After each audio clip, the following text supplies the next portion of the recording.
Hello, glad you can join us. Here's what we have for you this Tuesday. Lifting the hood on the top targets for car theft in Canada.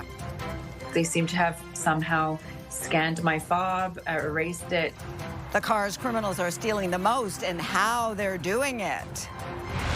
And I threw him out of my club many years ago because I thought he was a sick pervert. Donald Trump's tirade as the House votes to release the Epstein files. My hands were turning a different color. They were turning black. Plus, how a rare infection turned an Alberta woman into a quadruple amputee.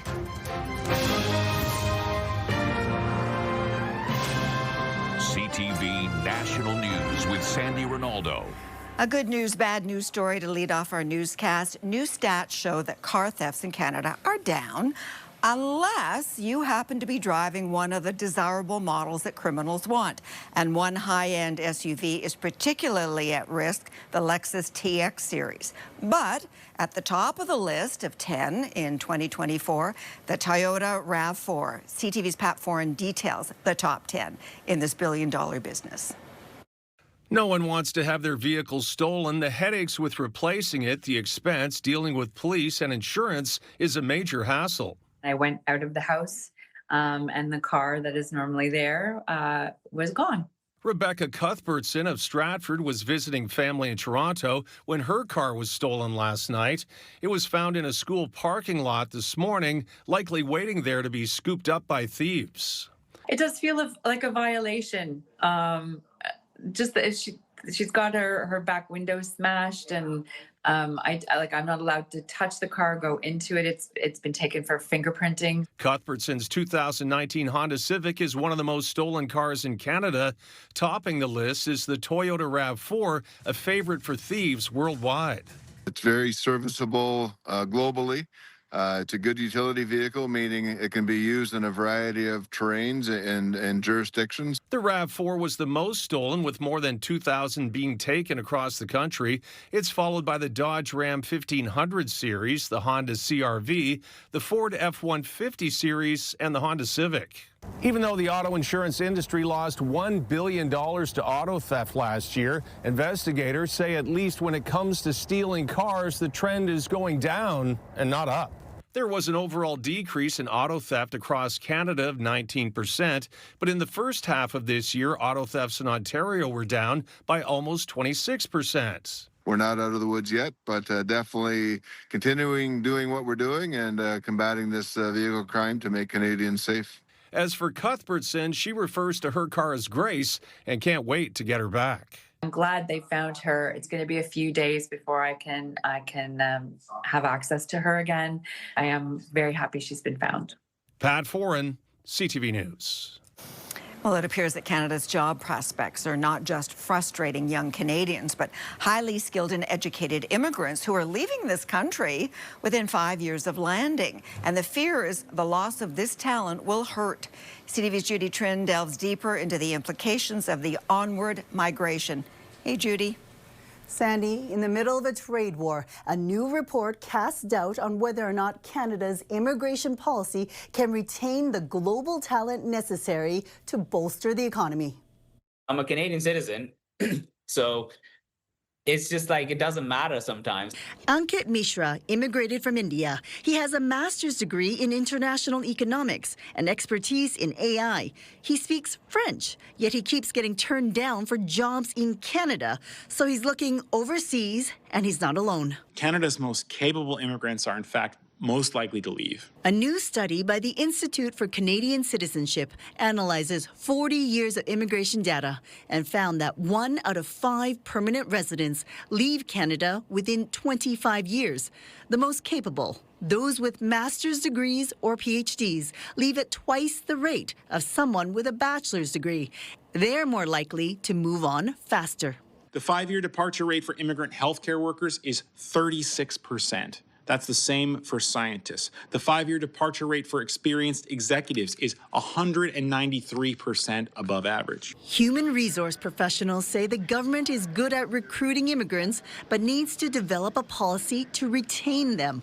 which includes recognizing their foreign work credentials. The main thing is just really giving people that sense of inclusion, that sense of belonging, that sense that they can contribute their, bring all the whole assets, knowledge, skills, and experience they have. The Institute projects that within 5 years, more than 20,000 immigrants will leave. Mishra will be among them. In Canada, I'll probably never achieve my potential. But in a place like America, I always have a chance. Experts say the federal government's decision to freeze immigration levels for the next 3 years will further reduce the talent pool needed to grow the economy. Sandy. Okay, Judy, thank you. Also affecting the job market, a shifting retirement age as Canadians live longer than ever. Now, the repositioning is rewriting the rules of decision-making along with finances and investments. CTV's Heather Wright breaks down the readiness concerns and lifestyle adjustments. Heather. Well, living to 100, Sandy, it's an exciting and a daunting prospect and one of many factors that is forcing a rethink on retirement planning. The number of people living past 100 has more than doubled in the last 25 years. And for some, retirement is starting earlier and lasting longer, forcing tough financial decisions. I think in the economy today, people have to keep working. According to a survey from Manulife, 42% of respondents say they are worried about paying for basic expenses in retirement. That's up from 28% in 2020. 43% are worried about health care costs in retirement, an increase from 31% 5 years ago. And nearly half say their retirement savings are behind schedule. That concern around day-to-day expenses, this is something that is a concern for pre-retirees and everybody. So it's not surprising to me that that would also be a concern going into retirement. While the number of people retiring early is increasing, it's not always by choice. According to Manulife, only 15% of those who retired early did so because they had saved enough money. 33% retired due to their health, while 13% retired to care for a loved one, which is why experts say planning for various scenarios is key. Disability is a reality as you get older, and especially amongst seniors. It's just really critical that we're planning for that in the retirement plan. Experts say another factor to consider is inflation. And while it dipped slightly to 2.2% last month, the cost of living is still putting a squeeze on people living on a fixed income. Okay. Sandy. All right, CTV's Heather Wright. Now, a key vote in the U.S. today. The House agreed overwhelmingly to force the release of Justice Department files on sex offender Jeffrey Epstein. Before the vote, several survivors called for justice and accountability. The truth is simple. We were victimized as children and failed repeatedly by the very system that was supposed to protect us. That's why we stand here today. This is a human issue. This is about children. There is no place in society for exploitation, sexual crimes, or exploitation of women. Today's vote comes 2 days after Donald Trump abruptly dropped his long-standing opposition to the measure, which now goes to the Senate. Now, the U.S. president had a lot to say about the Epstein files as he hosted Saudi Arabia's Crown Prince Mohammed bin Salman in the Oval Office and during a wide-ranging and often acrimonious press conference.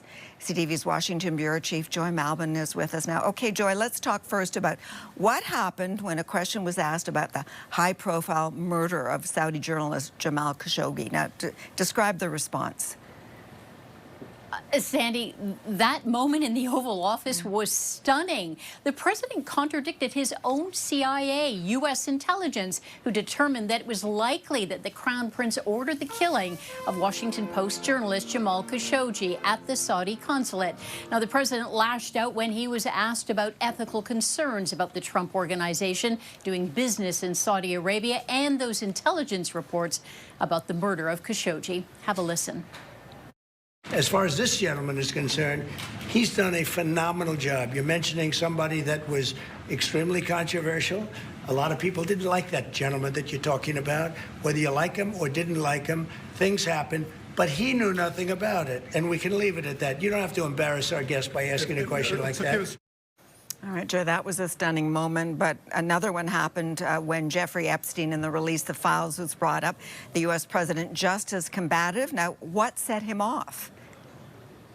Oh, well, the thing is, Sandy, the president has the power to release those justice files, the Epstein files, and held up a vote up until now that would expose Epstein's abuse of young women. But when ABC asked about Epstein, the president berated the reporter, Mary Bruce, who I know. Trump has a tendency to rip into female reporters. He questions their intelligence. He called another reporter Piggy the other day. It certainly isn't presidential behavior, and now he's threatening to pull ABC's license. Take a listen. ABC's, your company, your crappy company, is one of the perpetrators. And I'll tell you something. So why not just sign it out? I think the license should be taken away from ABC because your news is so fake and it's so wrong. And we have a great commissioner, the chairman, who should look at that.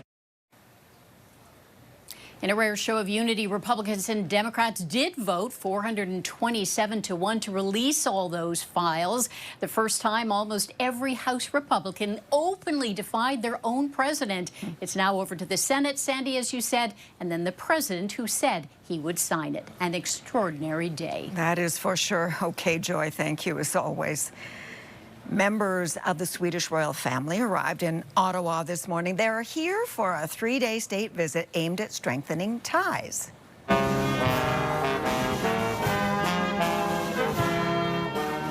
Sweden's national anthem played as King Carl Gustaf XVI and Queen Sylvia were welcomed at Rideau Hall. The royals also laid a wreath at the tomb of the unknown soldier before meeting with the Prime Minister. The couple is expected to make a stop in Montreal before wrapping up the trip on Thursday.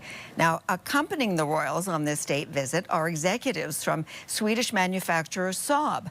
They're making a pitch for their Gripen fighter jet as an option for Canada's armed forces and as an alternative to the F-35. CTV's Genevieve Boschman in Stockholm looks at the pros and cons of one jet over the other. This one, it's a Gripen E. On a tarmac in Sweden, Saab showed off the fighter jet it hopes Canada will buy. So it's really state-of-the-art systems packed in here. Part of the company's sales pitch is that the Gripen is perfectly suited to protect the Arctic. What we designed the system for is actually to be able to withstand the extreme max in terms of cold, so minus 40, minus 45. We should be able to land on a road on full packed with ice, be able to turn around in 10 minutes. As the battle of the fighter jets revved up, Saab also suggested Gripens could be assembled on Canadian soil, creating, it says, 10,000 manufacturing and research jobs. But some Canadian contractors say a deal with Saab could also cost jobs. LH3 Harrison, Quebec is aiming to set up a maintenance hub for the F-35. Here we're talking about preserving the jobs of 1,600 Canadians today, the creation of an additional 5,000 jobs for the F-35. In 2023, Canada agreed to buy 16 stealth fighters built by U.S.-based Lockheed Martin, with an option to scale up to 88. But Ottawa is reviewing the deal in the middle of a trade war. Industry Minister Mélanie Joly said today Gripen's job offer is interesting. I don't believe that we've had enough jobs created and industrial benefits done out of the F-35. But Lockheed Martin says about 30 Canadian companies are currently involved in the F-35 supply chain, and that it expects to produce over $15.5 billion in industrial value for Canada, with projects since 2007 and spanning through 2058. Analysts say Canada faces a tough choice. There's a lot of value to the F-35 contract, as the armed forces have said in the past. It is a fully integrated aircraft. It's the most advanced fighter that we have in the Western world. The question you have to ask yourself is that aircraft overkill for Canada? This is how you refuel an aircraft. Saab hopes an assembled in Canada Gripen will fly. I mean, there's no secret. Canada has a very skilled workforce. For Canada, it's a high-stakes decision, and the results will be measured in years to come. Genevieve Boschman, CTV News, Stockholm. One day after Mark Carney's government narrowly dodged a budget bullet and a Christmas election, the opposition made it clear don't expect smooth sailing ahead. CTV senior political correspondent Mike Couture now on what happened in the House today. I declare the motion carried on division. Another day, another confidence vote that the Liberals survive. No, there's going to be one a day for a long time. Behind the sarcasm is some truth about votes to come. Yesterday's budget vote only passed because a number of opposition MPs abstained. We hope that opposition parties will continue to dialogue constructively with us about how we can potentially make those things better, but mostly so that we can make Parliament work. But the Bloc Québécois is promising a rough ride. Because at each step of this long process, including the committee, they will have to start all over again because they were not good partners for anybody. Some opposition MPs said they reluctantly voted to pass the budget instead of plunging the country into a Christmas election. Maybe 6 of one, half a dozen the other, but the country's got to change direction. There will be other confidence votes as the budget works its way through the implementation process. And one NDP MP who abstained yesterday says his support isn't guaranteed. Absolutely confident that I'll be holding this government to account, and we'll be fighting hard for everyday people. And the Prime Minister says his budget is for those same people who need social programs like childcare, dental care, and pharmacare. I salute the 170 members of the House who supported it. I'm glad it came through, and we're going to continue to work on implementing it. The Prime Minister now heads to the UAE and the G20. And because of how close last night's vote was, it's unlikely the Liberals will test the confidence of the House until Mark Carney returns next week. Sandy? All right, CTV's Mike Licouture in Ottawa. I'm Kathy Lee in Edmonton. Coming up on CTV National News. A rare infection. My hands were turning a different color. They were turning black. How invasive Group A strep took an Alberta woman's hands and feet, and the warning she wants every Canadian to hear. Coming up on CTV National News. The Alberta government has invoked the notwithstanding clause to prevent legal challenges to 3 laws impacting transgender and gender-diverse people. Premier Danielle Smith says the move is necessary to protect the health of children. The law puts restrictions on student pronoun changes and girls' and women's sports and on medical therapies for young people looking to transition. 2 of the 3 bills are facing court challenges, with advocates saying they're harmful and unconstitutional. A cautionary tale now about the dangers of strep A, an invasive bacterial infection. One Alberta woman knows firsthand.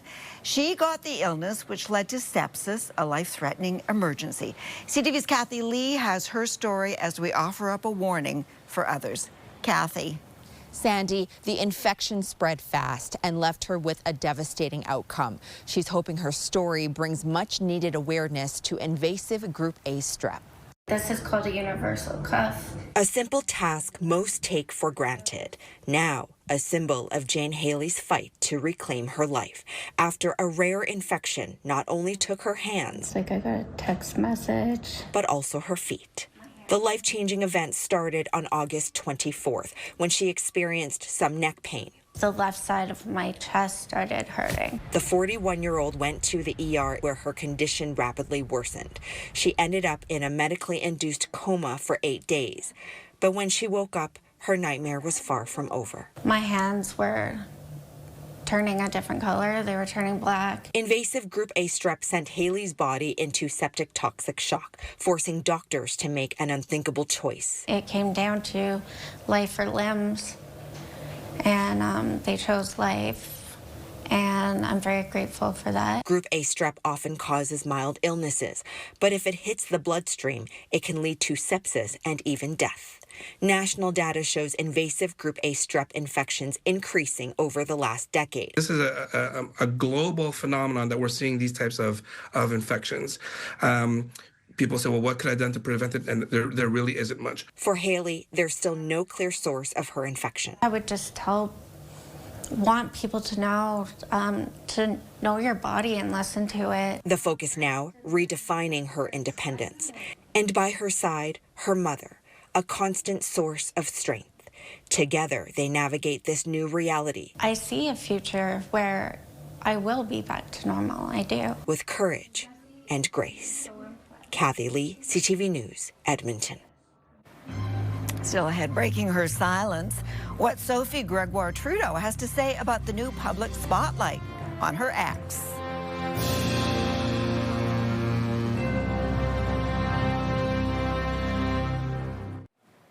Sophie Gregoire Trudeau has opened up about all the attention her ex, Justin Trudeau, has been getting over his relationship with pop star Katy Perry. We're human beings. Yeah. And stuff affects us. Yeah. Normal. Yeah. How you react to stuff Yeah. is your decision. Yeah. So I choose to try to listen to the music instead of the noise. Appearing on the show, Arlene is Alone with Arlene Dickinson. Sophie says, although she and Justin are separated, they remain connected as co-parents, adding, we have separate lives, but one family life. Canadian air travelers could be on course for more disruptions over the holiday season as hundreds of Air Transat pilots stood on informational picket lines in Montreal and Toronto. The pilots have escalated their campaign over contract talks, saying they want industry standard pay and better working conditions. A vote on whether to authorize a walkout is underway until December the 2nd. A strike or lockout could take place as early as December the 10th. After the break, riding high in Saskatchewan, how fans are celebrating football's prized cup.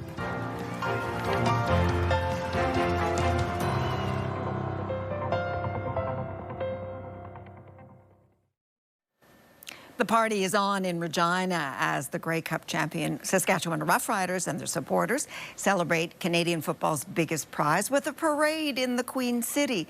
CTV's Alison Bamford is at the provincial legislature. Okay, Alison, give us a sense of what it was like on the streets of Regina today. Sandy, it was loud with excitement, cheers, celebrations, unlike anything the city has seen in over a decade since the Rough Riders last won the Grey Cup in 2013. Thousands of fans lined the streets along the parade route that stretched about 3 kilometers from Mosaic Stadium all the way to the Legislative Building. Some skipped school, others skipped work. We even talked to a couple who drove more than 2 hours to be here to celebrate a win for the province at a time when they say we needed a reason to come together. I think Saskatchewan people are the most proudest people in the country, and I think it'll just bring us all together. Happy to celebrate with a whole bunch of people who are here for the same cause, and it's nice to celebrate something, especially after the disappointing Blue Jays. Now, Rider fans have experienced their fair share of disappointment. This is just the 5th Grey Cup victory for the team in over 100 years. But fans say that's what makes days like today that much sweeter. Sandy? Okay, Alison, thank you so much. And thank you for sharing your time with us. I'm Sandy Ronaldo. Your local CTV News is coming up. Later tonight, be sure to catch Omar at 11. Bye for now. We'll see you tomorrow. Take care.